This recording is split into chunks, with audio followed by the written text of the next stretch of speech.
What is up? I'm having my second upload of the day, which is great. So this week I got first place at my locals. This was yesterday with Drytron. This is TCG format, so a little different from Master Duel, obviously, but this deck is still surprisingly strong in the TCG. I thought honestly after the last ban list that the deck would be almost unplayable, but there are actually a couple different ways to play it that are very powerful and play well into the meta decks and allow you to do some really unfair, degenerate stuff that'll piss your opponents off for sure. So this is the build I was going off of. It's based on two different builds, kind of putting two different ideas together. So one of them was the YCS topping list. There were two different builds actually that topped the YCS. One of them was the Vanity's Ruler build. That's not this one. That one's quite a bit different. But this is the Emmer Factor Pain build. Essentially what the build focused on doing was turboing out Emmer Factor Pain, which skips your opponent's main phase, and it's also a skill drain for Fusion, Synchro, and Xyz monsters. So it's an extremely powerful ritual monster that didn't really see much play in Drytron before this format, but with Swordsoul and Despia running around as the top decks, this card just hard counters them, makes it very difficult for them to play. And also skips their main phase 1, so they can't really kill you, which is one of their big strengths. And as you know, Drytron has a really insane turn 3. If you have a single ritual monster or Drytron monster in your hand or field, you can full combo, go through your OTK lines and just completely destroy them. So they have a lot of pressure to stop you from setting this up, which is fairly difficult to do. And I'm playing just 42 cards, which is very nice. I noticed this difference quite a bit. Before, in the previous format, I was playing, back when we had Verte and DPE, I was playing like 50 cards. It was kind of horrible, honestly. So bricky. Even the Megaliths, as much as I like them, they do make the builds a lot more bricky. So this version is like very, very consistent. And you're opening up enough to turn skip your opponent almost every time. The YCS build didn't have the actual like turn skip. He just had the Emmer Factor Pain. And then you would set up Herald of Mirage Lights and have like a spell trap negate, which is nice. I just wanted to try this one kind of as a meme, but it's just an idea that I've wanted to try at locals, and it ended up working way better than I expected. I pulled it off like out of my, I don't know how many matches I had yesterday, but I pulled it off like 4 times, which is way more than I thought I would. I thought maybe I would get it once, but 4 times, amazing. I'll talk a little bit more about what this, how this combo works, and I'll show you a couple combos that I used. So into the deck profile, we have 3 alpha, 3 zeta, 3 gamma, 3 delta. I think this is just the way to go. You got to max out on the good names. Delta is extremely good. Being able to draw a card is just like super valuable. I don't really know how else to say it, but the deck doesn't have much draw power, and so having access to this is awesome. Yeah, I would definitely keep all of these at 3. Still not going to play beta because that card's trash. 3 Diviner, you still want a normal summon Diviner. Since this is not Vanity's ruler build, you want to keep 3 Diviner. 1 Orange Light, it's searchable whenever you have like a fairy in your hand to start, which happens like fairly often. You'll have like 2 Drytron names and a fairy. Searching Orange Light is very nice to insulate your combos from Nibiru, which I did a couple times. It was great. 2 Ben 10, of course. 1 Ida 10, I wasn't playing this card really last format, but I think it's nice to have as another target for preparation of rights, because I find that I use up like 2 to 3 searches on my first turn. So I'll search like 2 Ben 10s and Natasha, but I want to have like another search target for preparation of rights to guarantee follow-up. So I found Ida 10 was pretty nice to have. Natasha, this is the best card in the entire game. Oh my god. I ruined so many people's days with this card. like taking, not only taking their like strongest monsters and like link climbing to OTK like extremely easily, but also like Lava Golem, giving them a Lava Golem and taking it back, which is like a lot of damage, and then gaining a bunch of life points. This card is just absolutely nasty. I don't know what Konami was thinking when they printed it, and yeah, love this card. Absolutely amazing. I would never cut it. Draconid's really good also. You gotta have this card. I found myself that I wasn't really summoning it that much, but just having it as utility for like a big body to ritual summon Emmer Factor Pain or anything.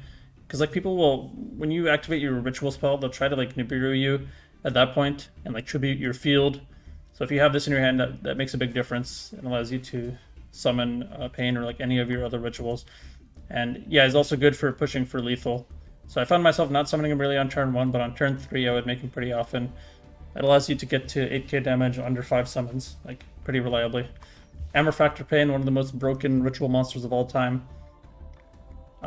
Yeah, skips their main phase 1. Skill drain for all Fusion, Synchro, and Xyz monsters. Note that does apply to your own Xyz monsters, so you do have to be careful in the order of which you do things. But yeah, this card is just nasty.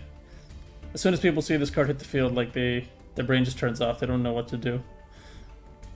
They can like full combo and do whatever they want, but they can't kill you because they passed their battle phase. So you're just gonna kill them next turn. 3 emergency, 3 Nova. I would never cut down on these either. Having all of these names, I felt that it was just the right amount that I saw full combo basically every time and didn't see like too many multiples. 3 preparation rites. I'm glad I added this back in. I wasn't playing this last format because I felt that I was seeing like too many rituals with the Megalith package and stuff, but preparation, just an absolutely amazing card. Ensuring that you get access to Ben 10, because people will always like Ash your Alpha to try to cut off your Ben 10 access. So preparation is like really good for that. And then being able to grab back your ritual spell from the graveyard is just so broken. And this card is not once per turn for whatever reason. Yeah, this card's just amazing. I played 1 field spell. I thought this was fine. It's a nice utility to be able to add either Nova or Meteonis. I don't know that I would add any more than this. I think this 1 is just the right amount. 1 Foolish. I still think this is correct to have in the main deck, since it can search anything. It's the only card that can search all of your ritual monsters and Drytron monsters. You probably want to side it out like game 2. But yeah. Meteonis, of course. Just 1. I was trying 2 last week. That was what I believe the YCS topping build did play 2 Meteonis, because he said there was a lot of DD Crow running around. I didn't really encounter that problem. My ritual spell almost never gets banished. I find that when people hit me with DD Crow, they're always going to hit like the Ben 10 or like the Gamma. They're never going to hit the ritual spell. I mean, it's nice to have 2 if you're going into like a Floodgate, like Macrocosmos kind of deck, but I really don't think 2 is necessary. 2 triple tactics talent. I was playing 3, but I cut 1 for this. I've always preferred 2, honestly. I find again like that I just see it enough and not too much.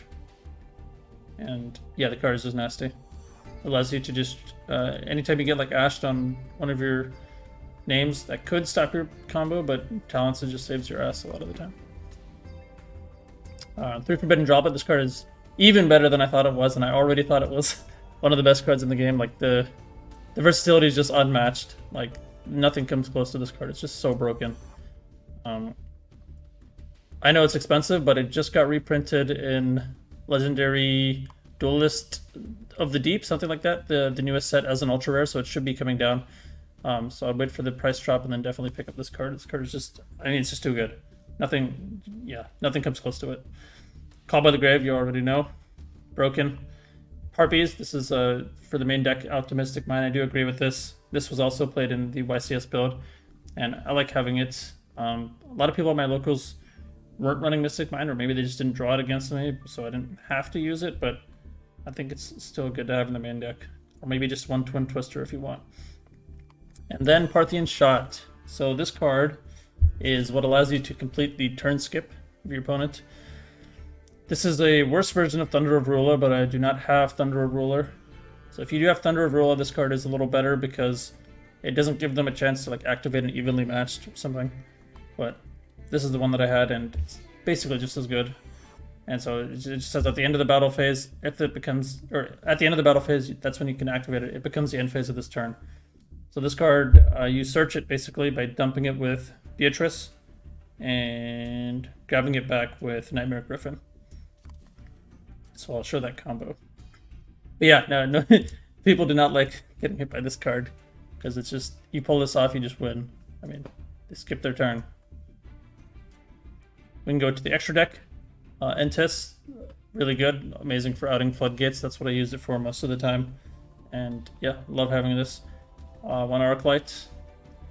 This time I didn't really feel like I needed a second one, so I think 1 is fine. Zeus, yep, always gonna keep Zeus. Beatrice is necessary for the combo, and also you can dump Token Collector in Zombie World.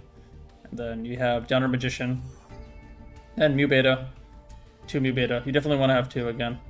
The first one's going to get negated like fairly often, so you want to have the second one for follow-up and to push for lethal with Draconids. 1 Link Karibo, you have to play Link Karibo in this combo. You cannot play Relinquished Anima because of how Nightmare Griffin works. So it says that's, well, I'll get to that, but you need the down arrow, basically. IP Masquerena, yep, you need that in this build too. It's really good. Herald of Mirage Lights, this was played in the YCS build. I was never playing this card before, so I just wanted to try it out. I think it's okay, it's a nice spell and trap negate. It's another way of stopping Mystic Mine, and it does have a nice floating effect that grabs 2 ritual monsters or spells from your graveyard. I might consider cutting it for something else, but I'm not sure yet. Nightmare Phoenix and Unicorn, I'm definitely keeping these. They synergize with IP, and then with Link Karibo, you can summon Phoenix and get the draw when it's co-linked with Link Karibo. That comes up quite a bit too. Unicorn is self-explanatory. And then Nightmare Griffin. So this is the card that makes the turn skip possible. Previously, you would do it with Mecha Phantom Beast Rorodon, but that card is banned. So we're playing Nightmare Griffin. I used to think this card kind of sucked, but I think it's actually pretty solid. So it is a Link 4, requires 2+ monsters with different names. If it's Link summoned, you have to discard 1 card, or you can discard 1 card, then target 1 spell or trap in your graveyard and set it to your field, but it can't be activated this turn. Then if it's co-linked, you can draw 1 card. So, because it's always going to be co-linked with Link Karibo, when you do the combo, it allows you to draw 1 and offset the cost of discarding. The reason why I didn't think this card was good is because the other effect, special summon monsters on the field cannot activate their effects unless they are linked. That applies to itself, by the way. So if there's no Link Karibo or anything pointing to it, it actually can't activate its own effect, which is why I always thought the card kind of sucked. But as it turns out with this build, it's very consistent to be able to get that Link Karibo and still get Nightmare Griffin. By the way, for the full combo, you need, at a minimum, like Nova plus Zeta. You can't do it with Alpha Zeta because you need that Link Karibo as the extra body to be able to pull this off. So not only is it a floodgate that prevents your special summon monsters on the field from activating their effects unless they are linked, your opponent will not have any link arrows because the Link Karibo in your extra monster zone will be pointing down, and so they won't have anything. So none of their special summon monsters on the field can activate their effects. So it's an additional floodgate, so it's pretty good. It's not bad at all. Appaloosa, I didn't find myself making Appo that much, but it's nice to have. Like, I don't know about this card. I might cut this one too, honestly. I don't know what I would replace it with. And then as the last card, Underworld Goddess. This card is just amazing. I don't know why you would ever play this deck without Underworld Goddess. Like, yeah, people talk about like Arrival Cyberus and problematic monsters that are difficult to out, but there's more than that. There's also Borderland Dragon. That's one that you'll see a lot more often. That's like very difficult. Unless you like hard draw Forbidden Droplet, it's very difficult to out. And Underworld Goddesses does that. And also Psychic and Punisher. This deck can't really deal with like an 8,000 attack unaffected Psychic and Punisher. So you gotta have like a extra deck Kaiju to take it out. And I also played against the Marinsis player yesterday who had like, they have like this field spell that makes their big Link 4 unaffected by all card effects. So having this was like really, really good. And yeah, it just allows you, to, again, just to push for lethal more easily. The Link material is like super free with Natasha. Like that's you make like an IP with Natasha and Drytron, then you Natasha steal your opponent's monster, then you can Underworld Goddess one of their other monsters, then Natasha steal their last one. It's like it's just disgusting. That's what I found myself doing to a lot of my opponents, and just enables like free OTKs. This card is just amazing. I would never cut this card from this deck. Into the side deck, 3 Droll and Lockbirds. I kind of thought that I would be playing against more like the ABC Therion Punk. I didn't run up too much against that. I might exchange this for a different hand trap or maybe like Anti-Spell Fragrance. Not totally sure on that. 1 Token Collector. This is one that you can dump off of Beatrice. I'll show you a first turn combo that you can do that like allows you to beat Swordsoul basically. You can also use it against Flunder by sending Banshee instead of a Token Collector. Lancia, it's part of that same combo. You can search with Ben 10, of course. So I'm just playing 1. I don't think there's any good reason to play 3 at the moment because it's not good against most decks, but it's definitely good in some matchups. 3 Lava Golem. This is the star of the side deck for me. This card is just nasty. Absolutely nasty. Like, nobody sees it coming. Nobody plays around it, especially against Drytron. And, like, it just annihilates everybody. Like, yeah, it does use up your normal summon. Like, you can't normal summon, so you're going to, like, side out 1 or 2 Diviners when you put in your 3 Lava Golems. But if you drop this, you just like, win, basically. You can take control of it back with your Natasha, too, if you want. And then, as I said before. This card, I mean, it's just filthy. Like, dropping it against Swordsoul is just game, because, like, you turn off their Blackout and remove any of their inner options. They'll have, like, Shijiao plus Chao Fang plus Blackout, and you just, boom, get rid of it. It's amazing. And also, yeah, also gets around unaffected monsters, because it's just a tribute summon. It's like a Kaiju. Necrowood Banshee. This is, I never ended up using this because I didn't play against any Flunders this weekend, but this is an automatic win against them. They just cannot play the game while Zombie World is up. So I think it's still good to have in the side deck, because it is still a pretty formidable deck. Dark Ruler, also good to have. This might be what I cut maybe 1 or all of my Drolls to add a 3rd Dark Ruler. Because if you're going up against, like, ABC Therion, you have, like, these really big boards, and you're going to need Dark Ruler. That's, like, one of the few situations where you'd want Dark Ruler over Droplet, because you don't want to discard your entire hand to do it. 2 Twin Twisters. Okay, so now that I look at this some more, thinking maybe I cut 1 Droll, or cut 2 Drolls, add a 3rd Dark Ruler and a 3rd Twin Twister. Twin Twister is just, like, really solid in a lot of matchups. Also against Swordsoul and Despia, because they do have problematic back row that you're going to have to deal with. Then Red Reboot is an obvious choice when people have, like, anti-spell, goes in, all of that crap. That'll annoy you. Something that I noticed that was pretty funny was when people use a D-Barrier, Dimensional Barrier, this is one of the most popular cards this format. So they always declare Ritual against this deck, because I guess it kind of makes sense because it's a Ritual deck, but I actually think this is very wrong to do that, because every time that they do that, I just go into Zeus and just nuke their board, and they have nothing left. So I think they should actually probably call Xyz against this deck, even though it's, like, kind of counterintuitive. Yeah, that is definitely something I noticed. So I would definitely keep Downward and Zeus, no matter what, because, like, they're just gonna call Ritual against you, and you'll just laugh and then go for Zeus and make them cry. Anything else? I think that's about all I have for the deck profile. I'll show off a couple combos that I used in my locals to win. Okay, so now I'm going to show off the standard turn skip combo. So at a minimum, you're going to need, like, Nova plus Zeta plus any random discard. It doesn't have to, it can be any card. So you start with Nova to go for Alpha.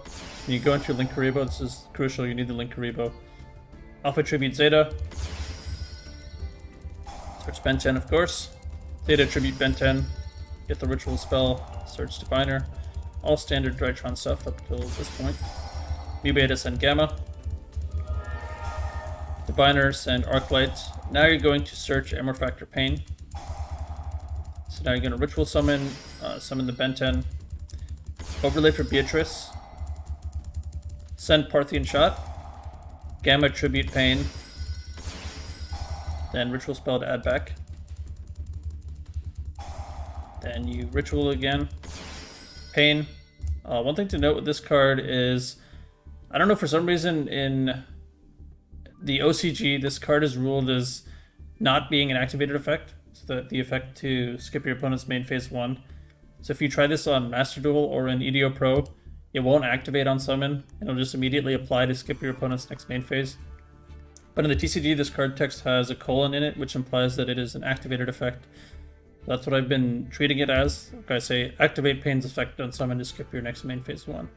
That is a pretty big difference. That does make the card a bit weaker, obviously, but that is how it works in the TCG. I don't know why this is a difference between the OCG and TCG. It's really weird, and they need to fix their shit. Okay, then we link off all 4 into Nightmare Griffin. Discard, grab the Parthian Shot, and then draw a random card. You go to your opponent's turn. You go to draw phase, standby phase. And then they have to choose to either go to battle phase or to end phase. So at end of battle phase, you just go to Parthian Shot. EDO Pro will just show all the phases, but in real life, you have to go straight to it. That's the Stern Skip combo. Okay, now we're going to show off the Anti-Swordsoul / Flunder combo. So you're going to need to start with 2 names plus like a Ben 10 or Preparation of Rites. Something like that. Go Alpha Tribute Zeta, search Ben 10. Zeta grab, Ritual Spell, Ben 10 search, Diviner. U Beta send Gamma. And we go for Pain once again. And we go for Beatrice. Send Token Collector or Zombie World. I'm sorry, Token Collector or Banshee. Then Preparation. It doesn't have to be Preparation of Rites, it can just be another Ben 10 in your hand. But that's fine. Then now you search Lancia, it's good against both Swordsoul and Flunder. You can go for Pain to skip the main phase. Obviously this card's not as good against Flunder, but not giving them a battle phase is nice anyways. Then you go into IP, and then GG.